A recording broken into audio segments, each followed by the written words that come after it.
Well, hello, Facebook Live. My name is Keith Anthony, for those of you who don't know, and I'm just jabbering here at the moment because I've just gone live and I can see that there's nobody who's in the group yet. But I'm just going to just give it a little while to let the room populate, and we're 29 seconds into the show already. This is a Facebook Live which I'm running for the benefit of my Facebook or my hypnosis group in Facebook, which is Hypnosis, NLP, Stage Therapy, and Woo Woo. And the last two words, Woo Woo, I put on recently because we do carry some Woo Woo topics. At the end of the show, I'll be talking about my near-death experience, which happened 40 years ago. Now, this group is 5 years old now, and will be 5 years old on the 13th of January 2018. So it's virtually 5 years old, and we've recently tipped 1,000 members. That's 1,000 people, a lot of them who predominantly hypnotherapists.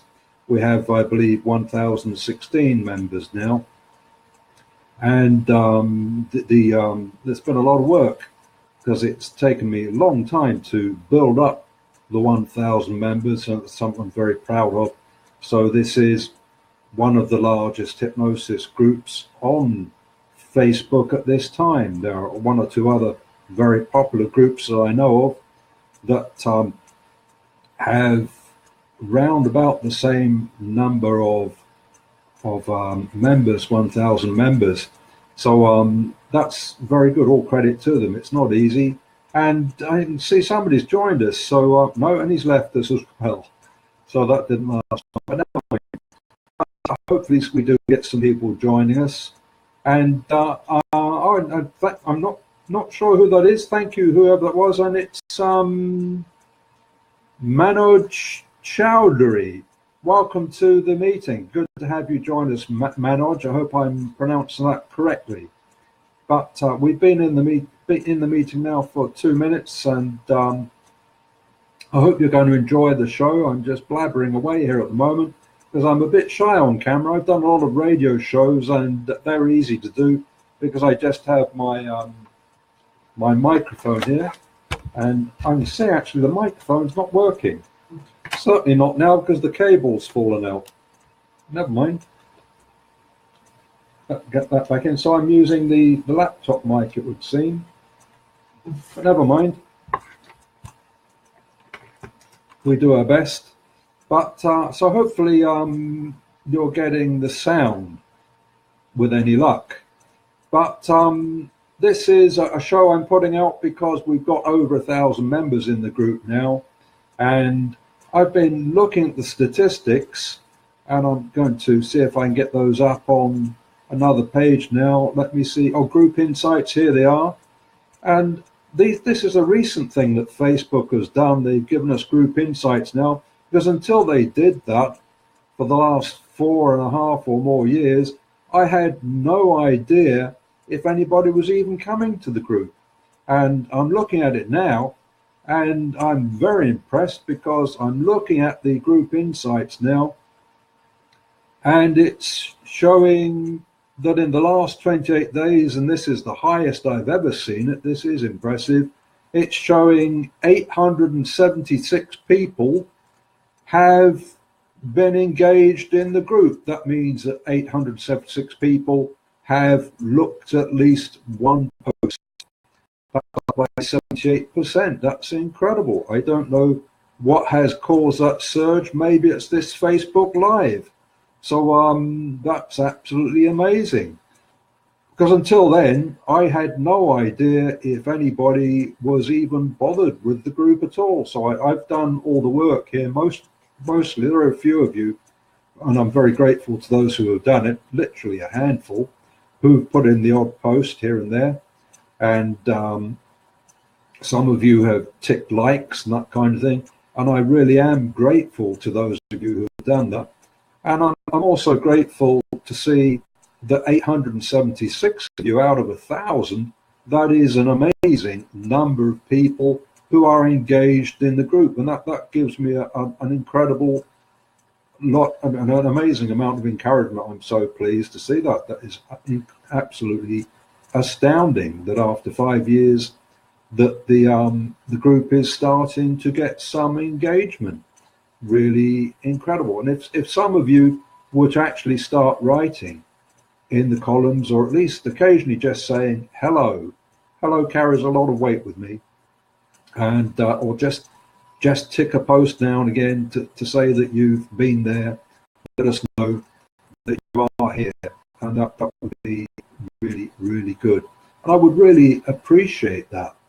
But I've only seen, I think, at most 600 people being engaged in the past, but to see that leap up to 876, that is really incredible.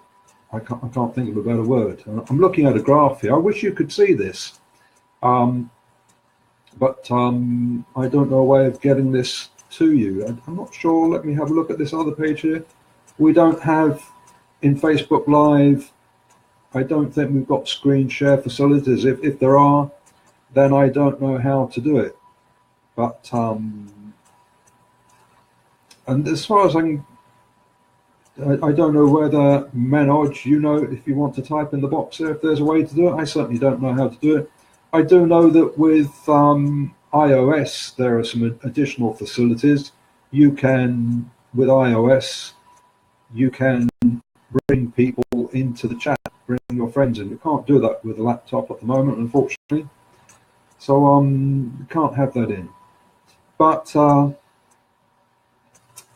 was hoping we'd have more people come in than this. But we're glad to have you, Manoj. Good to have you there. Well, let me go back here and see if I can see any other data that could be. Let's have a look at more engagement details. Let's see if I can find out who's been doing the most posts.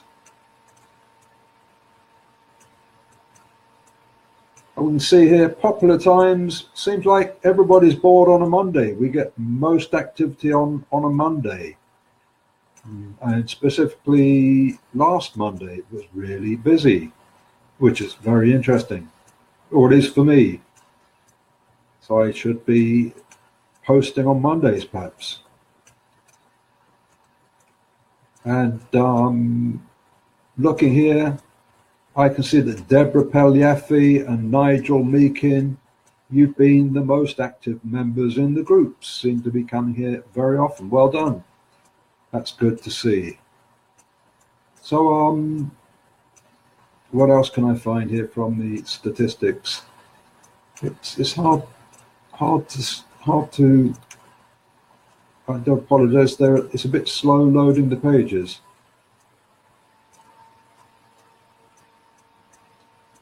But really, if I could screen share, there would be more to tell you. But anyway, I want to move on from that. I think I've talked enough about statistics, and so we're 9 minutes in now. Doesn't look like anybody else is going to care enough about me to join, but you can perhaps get me in the replay. So what I want to do now is to go on and talk a little bit about my near-death experience, which happened 40 years ago. And this happened on the 7th of April 1978. Long, I don't know where those years have gone. It seems like yesterday, but it was 40 years ago. And this happened when I was in my young days. I was 22 at that time. I was a motorcyclist. You wouldn't believe it to look at me now. I can't believe it myself, as I can see myself on the screen as I look into the camera. And I can't believe I'm a shadow of my former self. I used to be a motorcycle rider. I used to ride with Hell's Angels, and I can't believe it as I say it. But one night I was riding the road actually on the pillion of someone else's motorcycle. He was having trouble with his motorcycle, and he wanted me to identify the problem. And he was a Hell's Angel, or a group that felt they were Hell's Angels. They were called the London Road Rats, who were quite well known hereabouts in those days. And he was driving along the road doing about 80 miles an hour, and a car pulled out of a pub car park and drove up the wrong side of the road and hit us head on. And I won't, well, perhaps I will, but the rider of the bike, seeing the car coming head on, he took his hands off the handlebars, and I'm sitting on the back looking at the driver of the motorbike doing this. He'd just given up. I couldn't believe it. So I'm sitting on the back of the motorcycle trying to steer the machine from behind because I had a car coming straight at me. We're doing 80 miles an hour. The car coming towards us probably doing maybe 40 or 50 miles an hour. And for the first time in my life, I made this decision that life was important to me. I wanted to live all of a sudden. I've been coasting through life just like everybody does, but at this point, life seemed very important to me. It all comes into perspective. So I was trying to steer the machine from the back seat. And as much as I tried to steer it that way to go around the right-hand side of the car, the driver of the bike was steering it the other way. And I tried to steer it the other way around the car, and then he started straightening up. So he was determined to go straight into the front of that car, which we did. And at that point, we impacted, and I found myself flying airborne. And then things started to go woo-woo, which is why we have that title in the name of this group, woo-woo. And this is a good name, woo-woo. I've only learned that word in recent months even. But I have to pause momentarily from time to time during this discussion because I become emotional as my mind goes back there. So do forgive me. But I found myself going through the air, and I'd done all that I could to save my life, and I reached a point where I just realized I was going to go through circumstances that were beyond my control. So I had to let go and put myself into the hands of God. And God was not something I'd been thinking about throughout my life. I wasn't a Christian. I had no spiritual beliefs of any kind. But in that instant, when I was flying through the air, I just, my life crystallized, and I just let go, and I put my hands into the Creator. And at that point, I became disembodied. My spirit left my body, and I went to a place that, Stephanie, welcome to the meeting. You've missed the beginning of the meeting, but I'm good to see you here. I've been talking about my reaching 1,000 members in the group, and I'm now just beginning to, you haven't missed too much, I'm now beginning to talk about my near-death experience. But you haven't missed too much of that. Just to recap, I'm just been talking about the point of impact between a motorcycle and a car, and you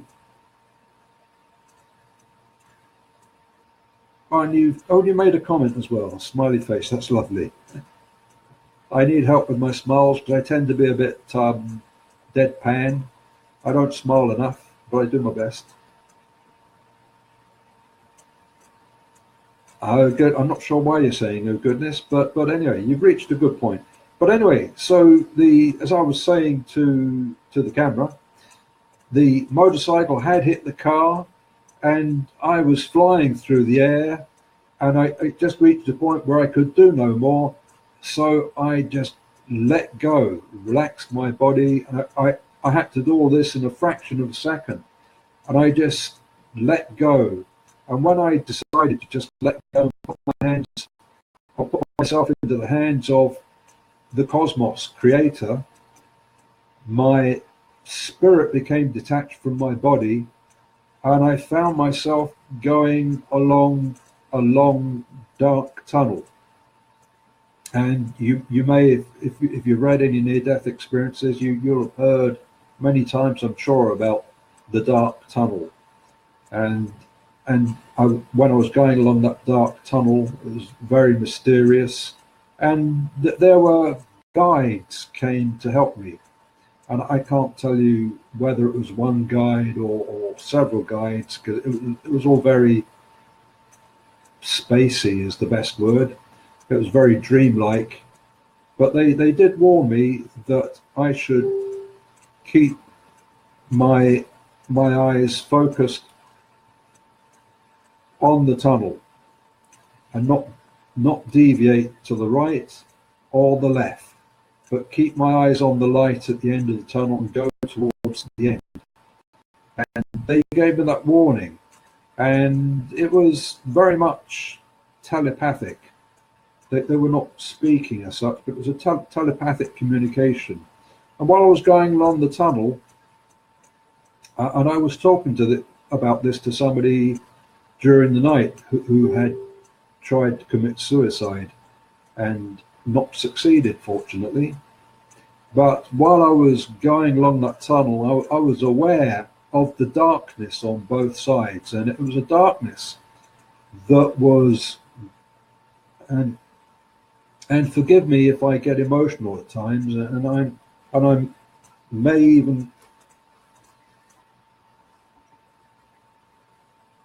even stop like I did just then, and you may even forgive me if you see me start crying, because it is a very emotional thing, and I've fought to control that over 40 years, and it took me at least 35 years before I could even talk about it at all.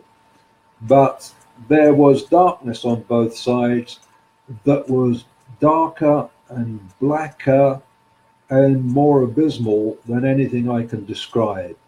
And it was limbo, completely void of anything.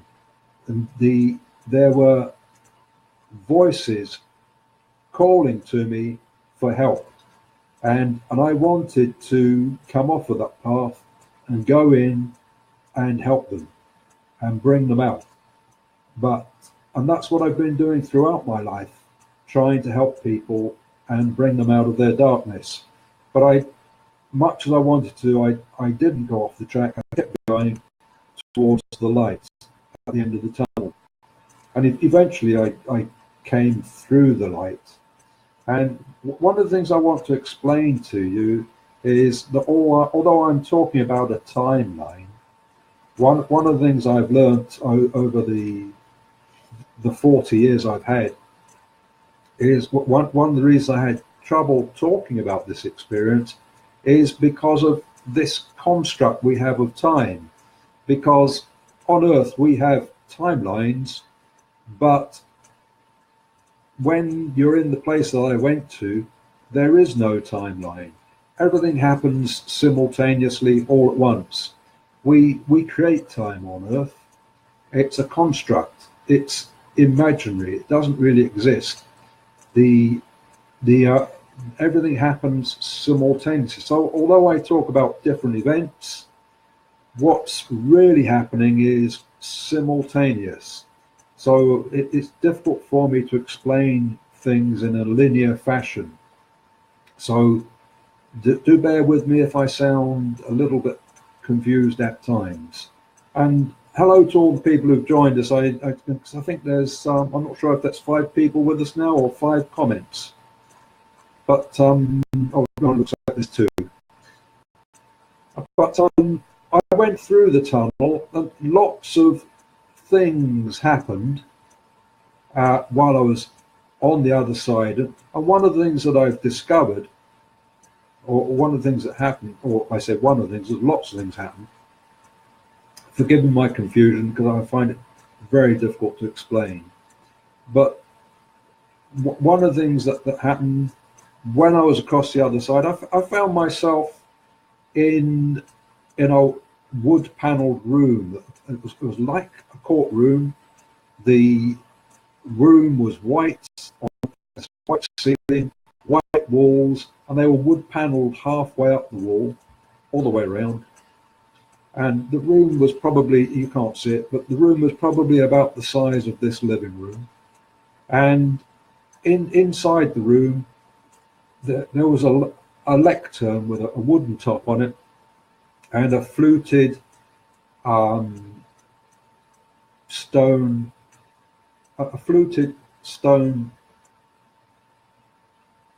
pillar, I suppose call it, about that diameter, was the base of the lectern with a wooden top on it. And on the top of that lectern was a large, heavily leather-bound book. And that book was my life story. Everything that I've ever done in my life, and everything that I would ever do. And some people would call it the Akashic record. And I'm sure you've probably heard of the, I see your comment there, Stephanie. So I think, so you understand what I'm talking about. And so this is the Akashic record. So it had my life story in it. It also had the sum of all knowledge in it, the Akashic record.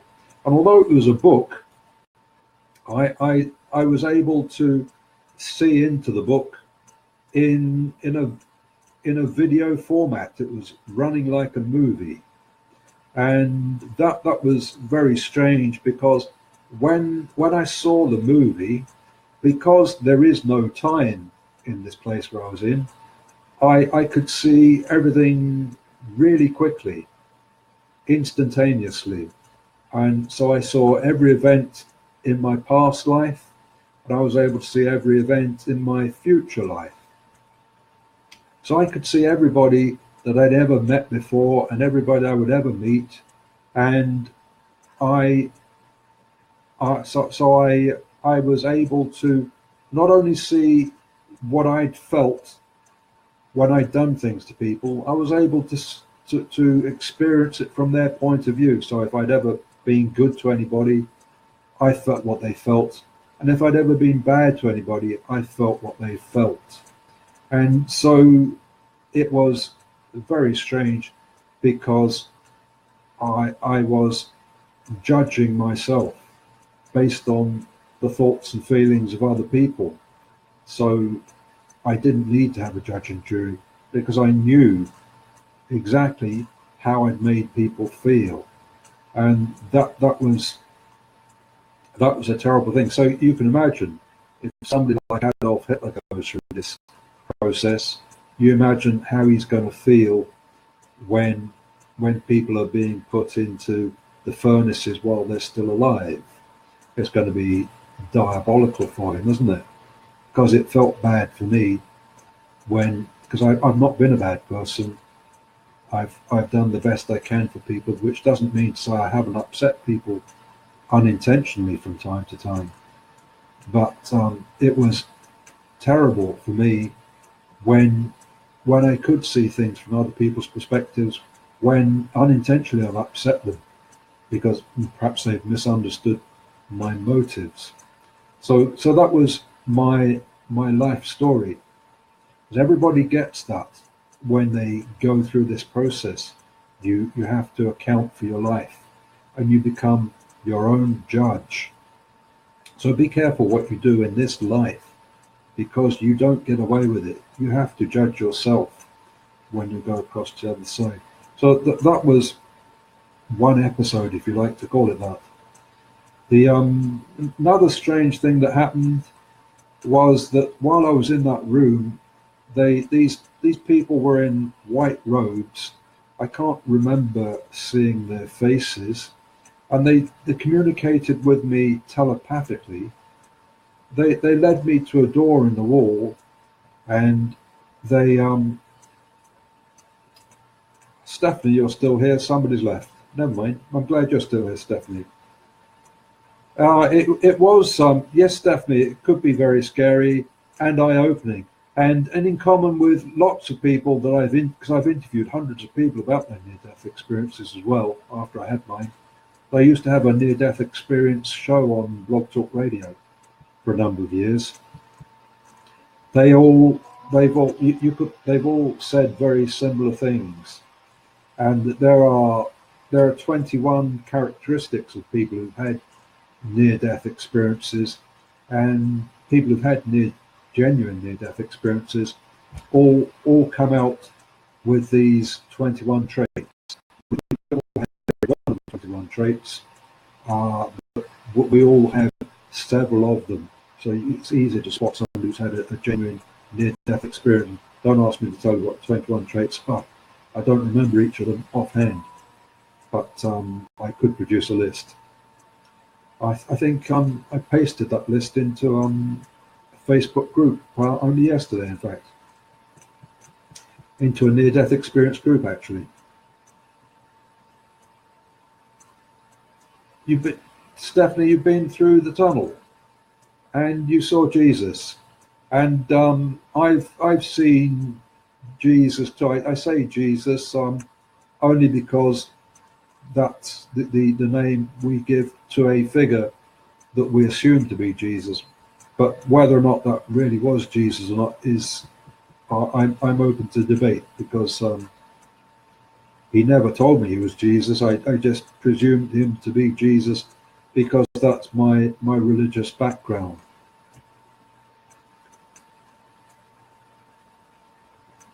And you're saying it was your childhood illusion of Jesus. Okay, right. I think what that's. I'm glad you said that, actually, because it brings me on to something that I want to say, which is that when I was in that place that I call, or we call very often, heaven, because that's our Christian upbringing, but people who've had other upbringings call it somewhere else, and people who've had no religious upbringing, they have to find their own name for it. Perhaps they might call it paradise. But when I was there, because I've got a hypnosis background, when I was there, I realized that everything I was being shown was being shown to me in a way that they, whoever they are, were helping me to understand what I was going through. I was being shown things in a metaphoric way. I'm just getting dry there. And so when I saw that person that I call Jesus, he was wearing white robes. I didn't see his face, but I don't know that there was anything underneath those robes at all. That could have been just pure energy form, and it was robed just to make me feel more comfortable. So I was just given a metaphor for what I expected. Yeah, so Stephanie, you saw white robes as well. Isn't that interesting? That's because we're from probably similar backgrounds. So let's call them intelligences that we were engaged with were showing us things that we understood. And while I was in that environment, I remember looking down at myself and finding that I was wearing ordinary street clothes. And I found that strange, because I'm thinking, this place that I'm in is obviously a very spiritual place. And I was thinking to myself, seemingly quite logically, why am I wearing street clothes here? It seemed to me, I don't need those here. What are they for? And so I thought to myself, this is all nonsense. And I must have been one of the most unusual people they'd ever had, because I thought this is all nonsense up here. This is an illusion. This is being presented in a way that is for my, and I'm very grateful for it, because it was fantastic to be there, but it didn't gel with me. I would have rather they showed me the truth of where I was, so I wouldn't have been so confused. But anyway, they showed me to this door, as I was saying earlier on, and they told me to go through the door. And I said, what's on the other side of the door? And they said to me, well, you have to open the door and walk through and you'll find out. And there were 3 white robed figures there at this time. Each one of them could have been Jesus. And because I could feel the energy of these people. And they wanted me to walk through this door in this, let's call it spooky place, because I was aware that strange things were going on in there. I just had my life review looking through that book that presented itself to me in video format. And now they wanted me to walk through this door. And I reasoned with them. I said, how do I know it's not at the bottom of this pit on the other side of that door? And they said, well, everybody goes through that door. They always have, and they always will, they said to me. And I said, well, I'm not everybody. And they said, well, you can trust us. Go through the door and you'll find out. And I refused to go through the door. So in all of eternity, here I am, a man standing there refusing to go through this door.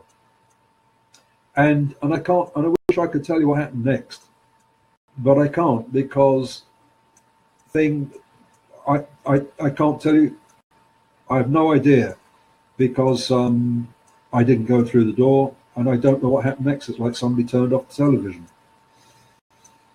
And because of these, as I say, time is a construct, and all things happen simultaneously while I was up there.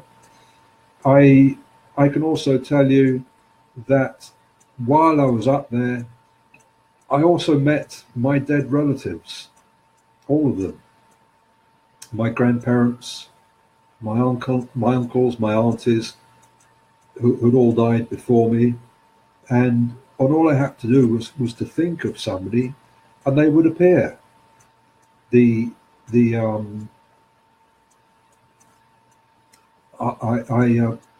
just all I had to do was to think of anything, and it would appear. If I thought of green meadows or mountains or flowers, anything I thought of was created instantaneously. And I've thought about that for many years. For 40 years, in fact, I've been thinking about what did all that mean. And I've realized that was to teach me that we are pure energy, we are pure thought, and that what's going on, and I have to be careful about saying what's going on in here, because I have to understand, and I've been trying to teach people in recent years, that it's not going on in here, because our cognitive mind is not in here, it's out here. This is just the conduit, the router, the modem that connects thought, which is out here, with our physical body, which is the transport that enables us to communicate with our environment down here on Earth. So while I was in heaven, I was able to interact. I say heaven, paradise, call it what you will. It's a place which I believe is constructed at will. When I reached that point where I had been impacted by a car, and I just reached a point where instantaneously I had to realize this is it, and I just let go. And I wish I could do that now. It was just that in a moment of high anxiety, when there was no, I can't say this without using expletives and strong language, which I don't normally use.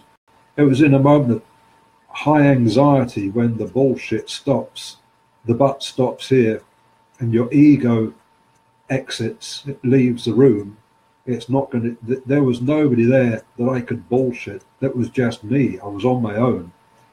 It was between me and the creator who arrived, and it was as if he just arrived. I'm here. And so I said, I'm here too. Take me, in that instant. And that's what happened. So I left my physical body at that moment, which took me on that process where I went along the tunnel and found myself in that heavenly place again. Because what I feel is that the attachment we have to this physical body is a very thin thread that can end when we end the bullshit that we have with this thing we call the ego. And I've been trying to do this as much as I can. And when I try to do out of body, when I go to sleep at night, I try to go out of body, and I have not succeeded in the last 40 years to achieve that, not knowingly anyway, because I'm limited by the constraints and the bullshit that we've taken on. And I've still got this thing called the ego. Much as I hate to admit it, I try to get rid of it, but it's always there, chipping away at me. And one of these days I'm going to get rid of that. But when I was up there in heaven or paradise or wherever it was, that place where we detach from this physical body, anything I wanted became real in an instant. So I was able to meet my relatives, my dead family, anybody I thought of appeared, and I was living in paradise while I was up there, because anything I imagined became real. So I was in beautiful pastures and trees and mountains, and I was meeting my family, my dead family. And the interesting thing that surprised me was that the spirits of all my living family and friends were up there as well. So what I've discovered is that our soul is in heaven. It's also down here. It dwells in both places, because we have life immortal. We have life everlasting. And we started up there, and a piece of us came down here to inhabit this spacesuit that we have.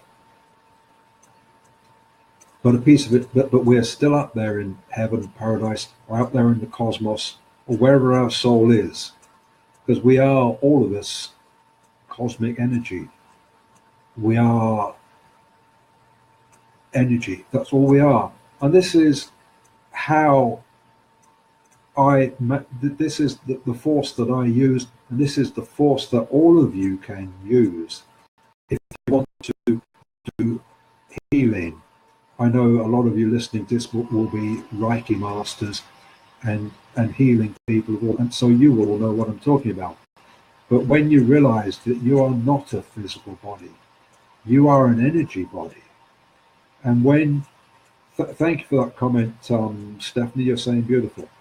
But when you realize you are not a physical body, you are an energetic body, and we think to ourselves, how can we get out of this body? But you're already out of the body. You need to think from outside of the body and look back. So when you're sick, imagine yourself outside of the body and looking at yourself, because the blueprint of how your physical body should be started outside. You are perfect and complete in every way. But what happens is that your physical body gets sick. And what you have to understand is that your energy body is perfect, pure love. It's perfect in every way. So when you realize that, you can project that perfection back into your physical body, and you can make it whole and complete. And it took me so long to realize that. And during that time, I was sick. But When I was up there at that place in heaven, I had access to all knowledge. I knew everything. I, and unfortunately, they don't let me bring, or didn't let me bring that knowledge back. But it was like I was in a candy store where I knew cosmic, I knew quantum science, I knew medicine, physics, I knew astronomy, I knew everything that there was to know. And they showed me around the candy store, and that was fabulous. But eventually, I was given a choice, and knowing what I know, I was told that I could stay there or I could come back. And I don't know why they gave me the choice, because most people I talked to who had near-death experiences were told, no, you've got to go back. But I was given the choice, and I've often wondered why that was. But when they told me that you've got to go back, they said to me that it will be very hard for you when you come back. It won't be easy. And they weren't kidding, because I've had a tough life. And I'm not looking for sympathy, by the way, because it's taught me an awful lot that I'm grateful for. And I'm glad for all the knocks that I've had. But when they said that I could make the choice to stay there or come back, knowing what I know when I was up there, I couldn't stay there because it was paradise up there. And I knew that if I stayed, every day I was there, it would have been like being in a torture chamber, living in paradise, knowing all the good work that I could do if I came back, knowing all the changes I could make to help people if I came back. I just could not stay up there knowing that I could help people down here. So I had to come back. And when I came back, I woke up in my hospital bed, and in that hospital bed, they left me in the hospital bed in a coma when I was in hospital without treatment for 5 days, without any treatment whatsoever, waiting for me to die, because they thought I was a mess or whatever they thought what it was. They didn't give me any treatment at all. They were just waiting for me to die. And I know my near-death experience is genuine, because at one point, while I was in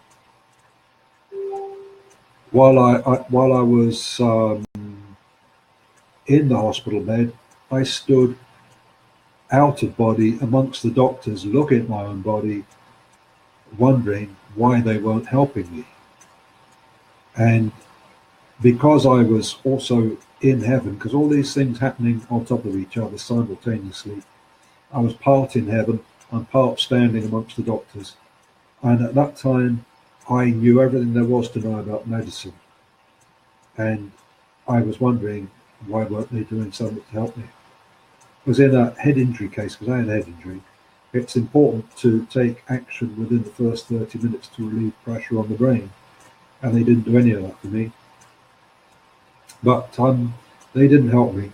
And I was in the hospital ward in the second bed from the entrance of the ward on the right-hand side. And eventually they sent me away from the hospital and sent me from Croydon Hospital to the Atkinson Morley Brain Hospital in Middleton Chase. And I came out of the coma there, and eventually, and that took some doing, because I was laying in the hospital bed in a coma, and I can remember, I say remember loosely, because I was laying at one point in the bed in a coma with nothing in my mind. My mind was empty. It was just my brain at some point was like soup. My cognitive function had gone.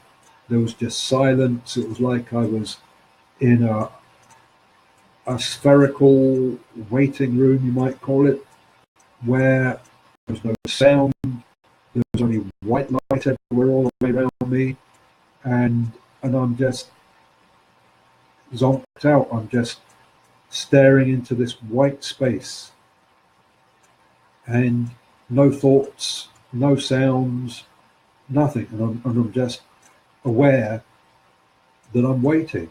No, I didn't know what I was waiting for, and I'm staring blankly into white emptiness, this uniform white blankness, and that's the way it was. I didn't know, but I was actually staring up at the ceiling, but it was white blankness. And I don't know how long that went on for. And then one day, I suddenly became, and I was just waiting for some, it's hard to explain. I was waiting for somebody to turn on my lights, if you like. Somebody to click my fingers or click their fingers to snap me out of this trance that I was in, that was keeping me in the dark, although it was white that I was in. And then one day, I suddenly, my attention came back, because became aware that there was this black spot came into my vision, and it was moving. And I was actually looking up at the ceiling at this point, and I didn't know it, but it was a spider was walking across the ceiling and caught my attention. Tiny spider.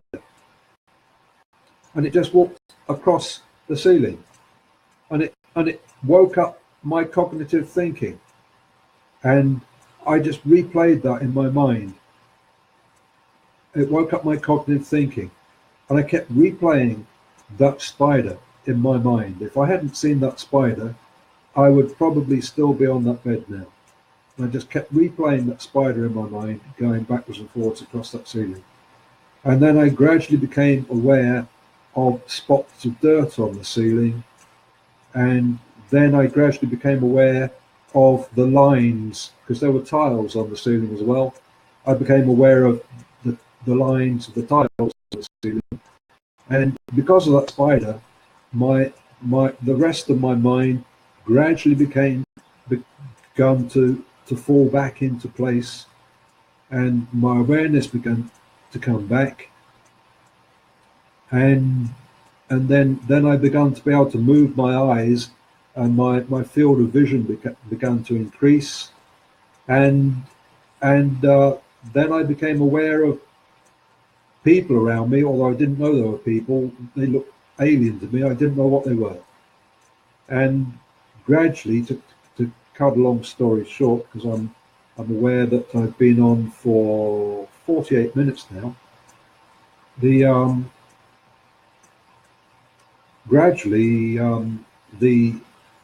over a number of days, I think it was, the staff began to become aware that I was out of the coma, but I couldn't speak and I couldn't communicate, and I had to learn how to speak again, and I was completely paralyzed, couldn't move anything. And over a number of weeks, I had to learn how to speak again. And they said to me, "Mr. Taylor, you've been in an accident and you're completely paralyzed, and this is the way it is for you." But as you can see, I'm not paralyzed. And thanks, Stephanie, by the way, for staying with me. You're the only one here. But that's the lowest count I've ever had on Facebook Live. But thanks for staying with me anyway. And they said, "This is the way it is for you, Mr. Taylor." And I couldn't say anything else because I couldn't speak at the time. But when I did learn how to talk again, I assured them that I wasn't going to be paralyzed, because that wasn't what the Creator, I don't like to call him God, call him Creator. And well, thank you for that. Stephanie is saying, "Thank you for sharing your story and wisdom." I thought I was babbling, but thank you for saying that. But I was firmly of the opinion that I wasn't brought back to be paralyzed.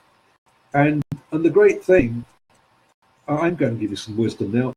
The great thing about being on my back paralyzed was that it was the best thing that ever happened to me, because it's very sobering to have everything taken away from you. And I think it would be a good experience for a lot of people to have everything taken away from them. Because when you're on your back with arms and legs taken away, and a great fellow, in fact, I put him in myself, is Nick Wojcik. No arms, no legs, no problem. And he's married now, and he's just had twins with his wife, but he's got no arms and no legs. But somebody still loves him, and wonderful man he is. It hasn't stopped him being a successful person and getting on stage and telling people how good life is. And got a lot of respect for that man. But I was on that bed, and I didn't know what life held for me, but I made a decision that I didn't want to be paralyzed, because that bed felt like ice. It didn't feel good. It felt like I was welded to it. And although I was paralyzed, I never let my family know, such as it was. My family didn't visit me, except for my parents visited me, but my brothers and sisters didn't visit me in the hospital. None of my friends, such as they were, visited me in the hospital. And but I didn't want my mother and father to be worried about me, and so I didn't let them know that I was paralyzed. I managed to fool them that I was okay. I had to keep smiling.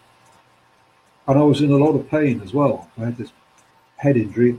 I had a really bad headache that went on and on and on for months. I still get that, because I'm in a lot of pain a lot of the time with migraines and headaches, and they never seem to go. But I decided I was not going to be paralyzed. As you can see, I'm not. Ruler, great to see you. Happy New Year, Ruler. Thanks for joining. You missed all the good stuff, but you'll be able to catch it in the replay. But I decided, as Ruler Brown, by the way, he does a great show. You need to tune into that at rulabrownetwork.com. That's RULABROWN.com. rulabrownetwork.com. And Ruler raises money for the kids in Jamaica to provide scholarships. A lot of them becoming lawyers, I believe, and doctors too. So that's great work. And I do a show on Tuesdays with that. So all credit to Ruler for that.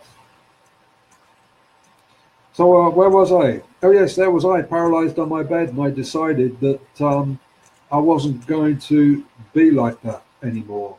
And as you see, I'm not, because I'm fully mobile now.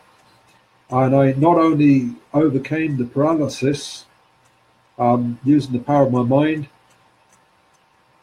I crossed the ward, and I got a man on the other side of the ward who couldn't walk.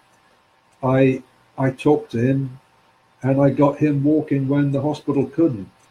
And you're welcome. You deserve the plug, Ruler. And I hope people will listen to your show. I'm on that show, by the way, on Tuesdays at 10:30 p.m. or 10:30 a.m. Eastern Standard Time, New York. And hopefully that will be next Tuesday. Well, so I overcame my paralysis. I crossed the ward, and straight away I got another man to walk. And I'd been watching them, trying to make him walk for weeks. I got him walking within half an hour. And it always astounds me that a man who has been paralyzed, critically injured, and then overcomes paralysis, can cross the ward and get another man walking. And I've been a hypnotist ever since. So if you want hypnosis, you wouldn't be going too far wrong by engaging me. But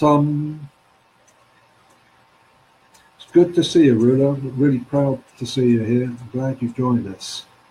And some of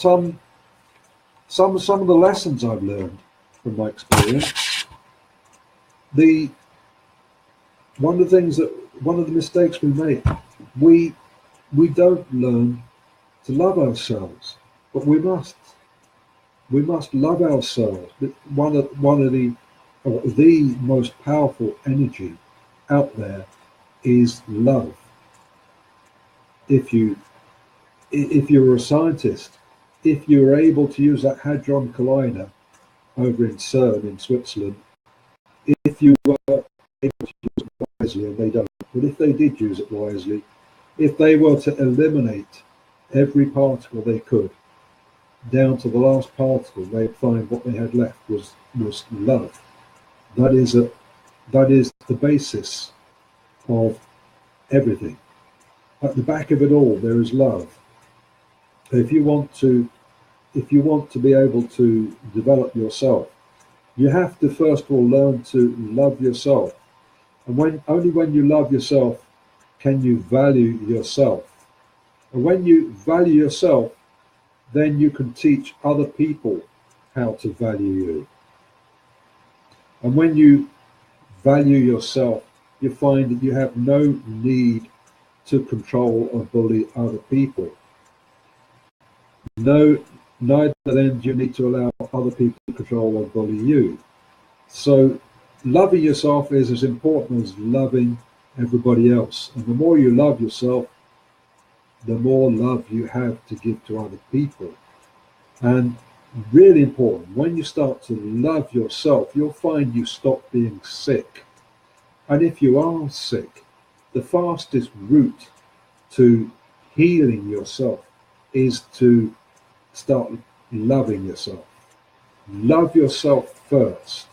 Because when you don't love yourself, you'll find that you start getting sick. This shoulder, this right shoulder, I had a bad problem with this right shoulder, and I was very stupid. For 12 years I had that problem. I couldn't move this shoulder. I had bad arthritis. It was extremely painful. At times it was so painful, I would actually black out. I can't believe it. I was so busy helping all my clients with their problems, and I was taking on so much of their pain and absorbing it for myself, that it was storing in my body, because I had my own problems, I was taking on other people's problems, and that all gets stored in your body, and it's looking for an outlet. So it found my right shoulder. So I sat down one day and I thought, what on earth is going wrong? And I want to credit a friend of mine, Gary Sinclair, marvelous man. He's a member of this group that I'm putting this Facebook Live out on. And he gave me some points of view about love. And he always talks about loving yourself better, loving yourself to life. So I credit Gary Sinclair with that. So I started thinking about that, because I didn't understand him at first. But when I fully understood what he was talking about, I started loving myself to life. And I started saying to myself every day and every way, I'm getting better and better. And I started thinking about things like that. And I started to imagine that love energy coming from the cosmos and flowing through my body from my head down to my toes. And I just started loving myself. And I looked in the mirror and said to myself, Keith, you're a good person. I said, Keith, you deserve more. You deserve better. You deserve to get better. And within 2 weeks, this shoulder, which I'd had an MRI, by the way, they said, you need surgery done on that shoulder, Mr. Taylor. You need a new socket. You need a new ball joint. And I thought, no way, because I don't trust the hospital. And within 2 weeks, I had full rotation with this shoulder. I couldn't lift it up to there, and I certainly couldn't do this. I've got a new socket and a new joint there now. It's fully restored and fully healed. And all I did was to say to myself, I'm okay. And I started loving myself. And because I love myself, I can help other people. Because when you've got love for yourself, then you've got more love to give to people. You stop hurting other people. So that's one of the lessons I've learned from my near-death experience. You have to learn to love yourself and release all the anger that is stored in your body. Because if you stop for a moment and think to yourself about your life and your past, there's a lot of anger stored in your body that you don't even realize, you don't know about, because you've had people upsetting you throughout your life.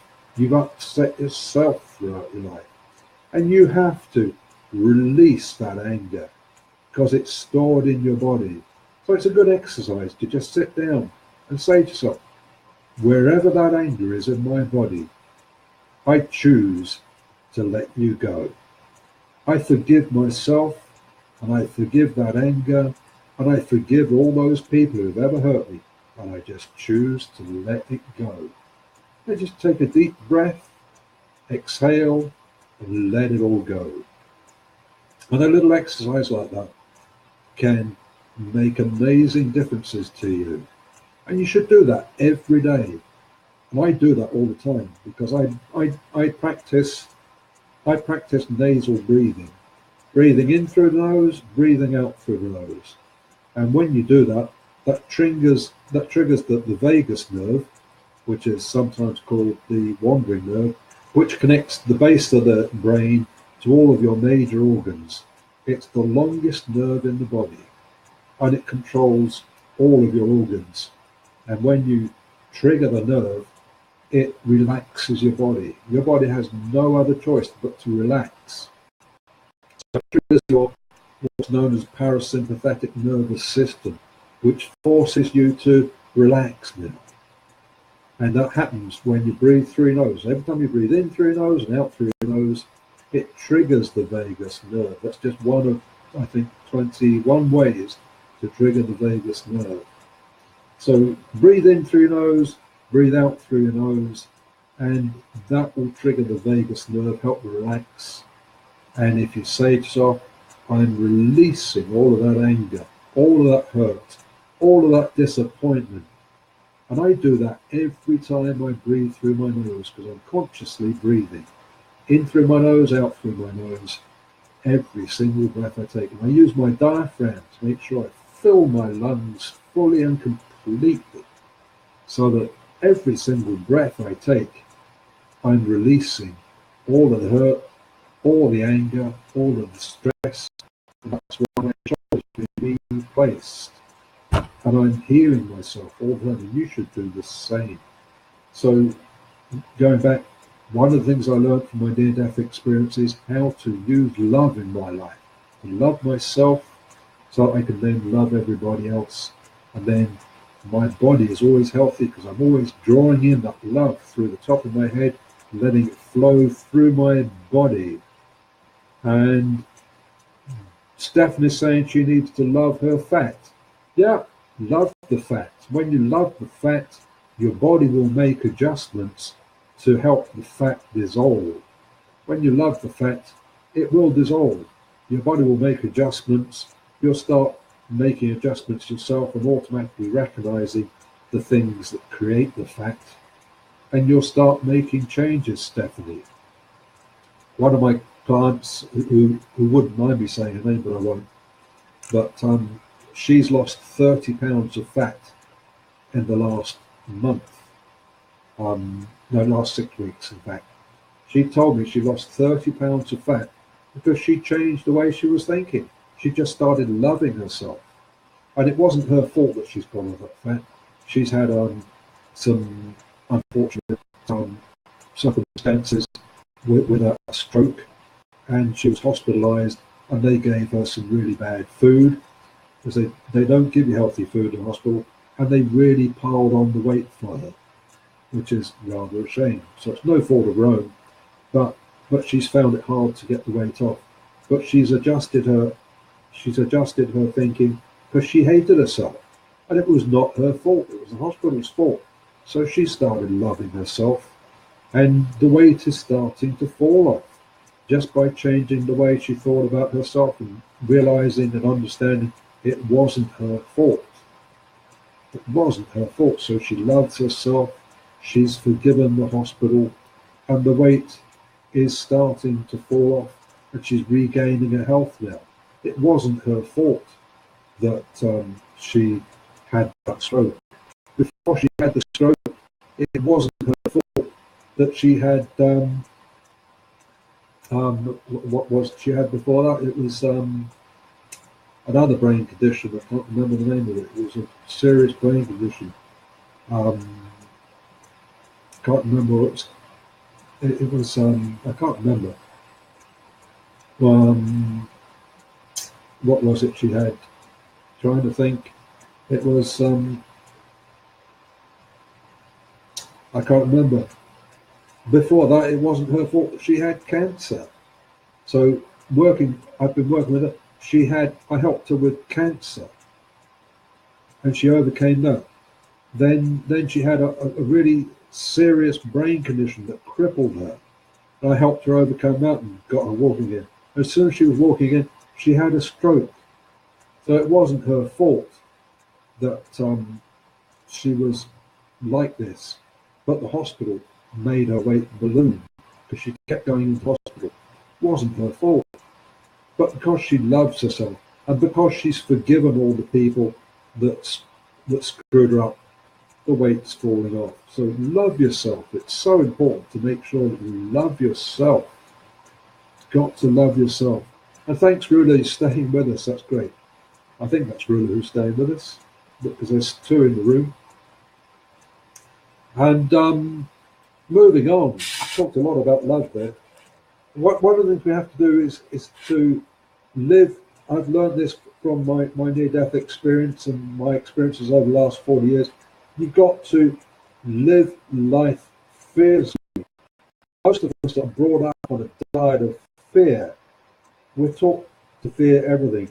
And I must admit, I've been guilty of this. The people around me have taught me to be fearful. But we mustn't fall for this trap. We mustn't be fearful. We've got to step up and live beyond the fear. And so I find that my fear seems to be at arm's length. If there's people within an arm's length of me, I tend to get fearful. And I have the reason for that is because when I'm close enough to be in a social situation with people, I do get fearful because I've had a traumatic brain injury, and when I'm in a social setting, I can't understand what people are saying. My brain can't decipher what people are saying when there's more than one person talking at the time. So I have an actual problem with language. I can't work out what one person is saying at once. So I have an actual problem. I can't help that. I do my best. But if I'm on the stage with an audience, I love that. I'm right at home there. That's as close as I need to go. So I do my best, but I can't help that. But I do have to step up because when I do have to be on stage, I still get the fear, but I have to step up and push myself. So when you feel that fear, you have to push yourself beyond the fear, because that fear is really energy. You have to say to yourself, I'm not really afraid. That's energy getting ready to drive me forwards. Turn that fear into energy. That fear is really anticipation of your success. So when you feel that fear, you feel those butterflies, you're thinking of failure. But what you should be doing is not thinking of failure.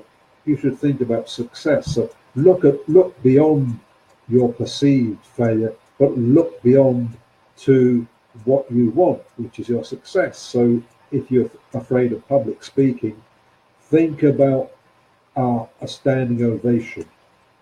I had to go to Las Vegas years ago to speak at the Orleans in 2008.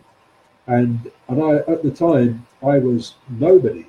I'd just been sitting here. I just discovered the internet, and the internet was so new to me in those days. I was still talking to people long distance on the telephone. And I somehow got myself into doing telephone presentations like I'm doing now, except I was using the telephone, and I was talking to America on the telephone to all these people I couldn't see, and that didn't frighten me too much. But then they said to me, come to Las Vegas and talk to us at the Orleans on the stage. And I thought, wow, you want to see me on stage? And I'm on the airplane thinking, what the hell am I going to say to all these people on the stage, hundreds of people? And I was terrified. But I just said to myself, I'm going to get the standing ovation. I still didn't know what I was going to say. I just imagined myself getting a standing ovation. And as I put my foot on the stage, I was still not sure what I was going to say. And I walked across the stage and I turned and looked at these hundreds and hundreds of people at the Orleans Hotel in Las Vegas. And I looked at all these people, and one of the people I'd seen speaking was Anthony Robbins, who's a very good speaker, I'm told, but I can't stand the guy.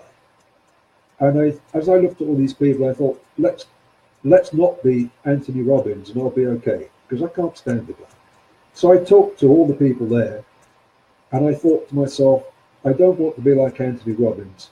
I don't want all these people to get 100 yards from this venue and then be lost, because none of these people in here can be Tony Robbins, because he's like life. He's beating his chest all the time, and he's full of energy. And I thought, there's not a single person in here who's ever going to be like Tony Robbins. So I thought, what I need to do is to make these people in here a star. Because I thought every one of these people in here is a star. And every one of you who is listening to me now, you're all stars. Stephanie, you're a star. And I can see from your comment that you appreciate what I'm talking about. And I'm not taking anything away from Tony Robbins. He is who he is. He sells a lot of books and a lot of tapes. But none of us will ever be Anthony Robbins. And so I made them the star. And I think I actually said to them, if at the end of this, I said to them, if at the end of this presentation, you all stand up and give me a standing ovation, I will have failed you, because none of you will ever be me. And I said, I don't want you to be me, because you are the stars of this show. And this is how I started. I was, excuse me saying this, I was giving them bullshit as far as I was concerned. But at the end of the show, they loved it. And I can see you are, Stephanie. And at the end of the show, I got, although it was nice to get a standing ovation, I actually got what I told them not to give me. And they all stood up and gave me a standing ovation, which was a surprise to me.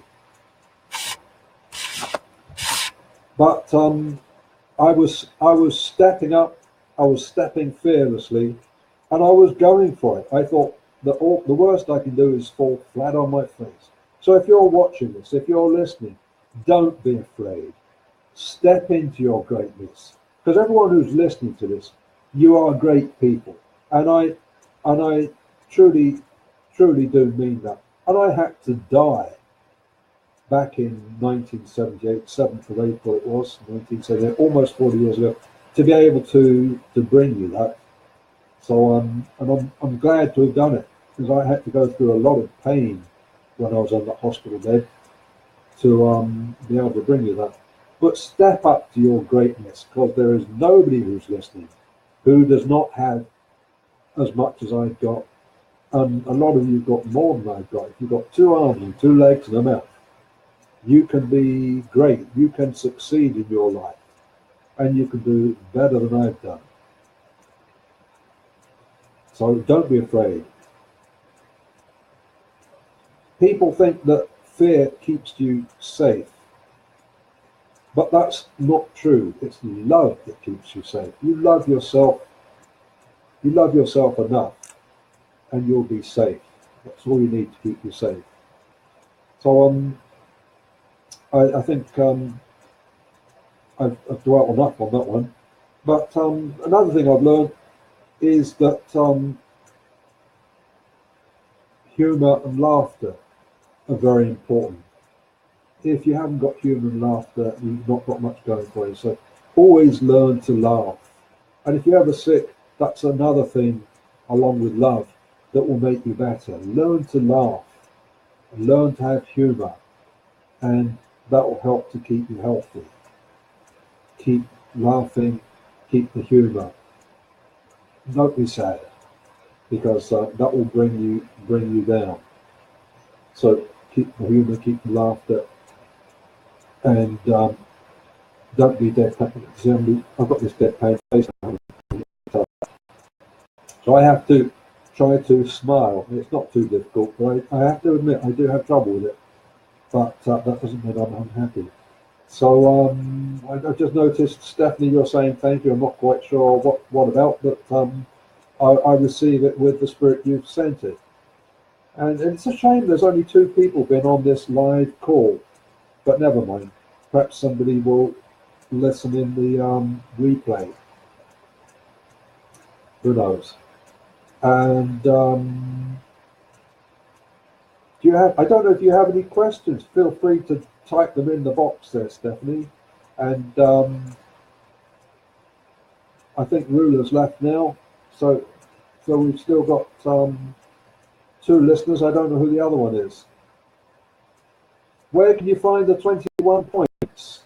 I will find them for you, and I'll put them in the box here later on, Stephanie. As I did put them in the near-death experience group that I'm in. In fact, what I'll do, Stephanie, I'll find them for you now, because that shouldn't be too difficult.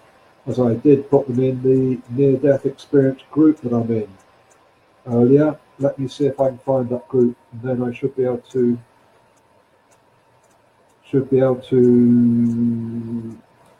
find it for you. Let's see if I can find it.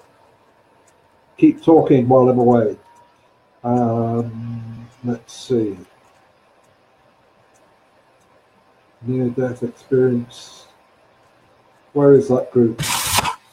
NDE.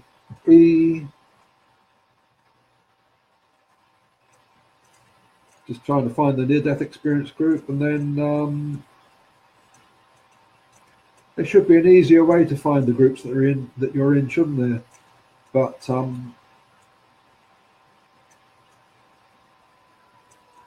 I can't find it right now.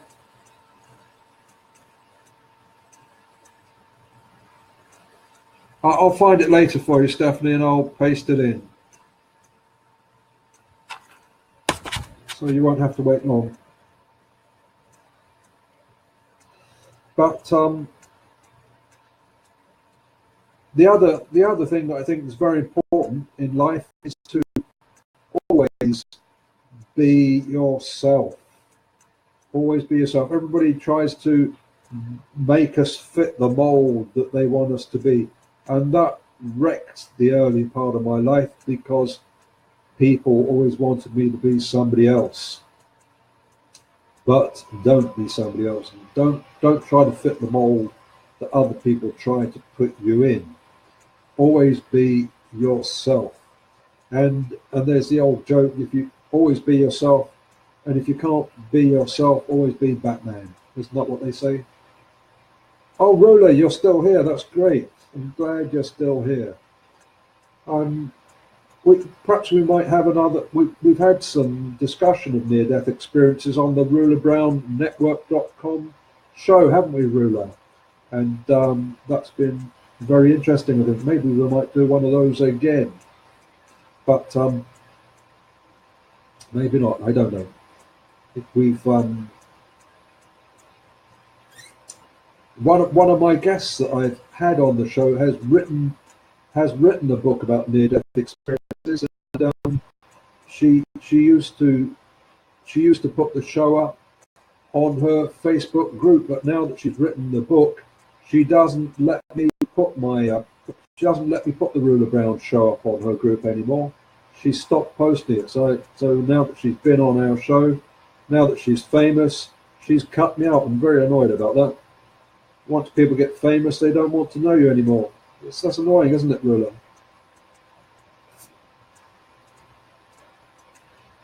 Same old, same old. But always be yourself. Now, I've been talking now for an hour and 20 minutes. I'm just thinking, is there anything else I can add? I've been talking a long time. I'm wondering if there's anything I've missed that I could add. Don't know. I'm wondering whether I could make it. Well, I suppose I could add that if anybody is listening, I hope you've enjoyed the show.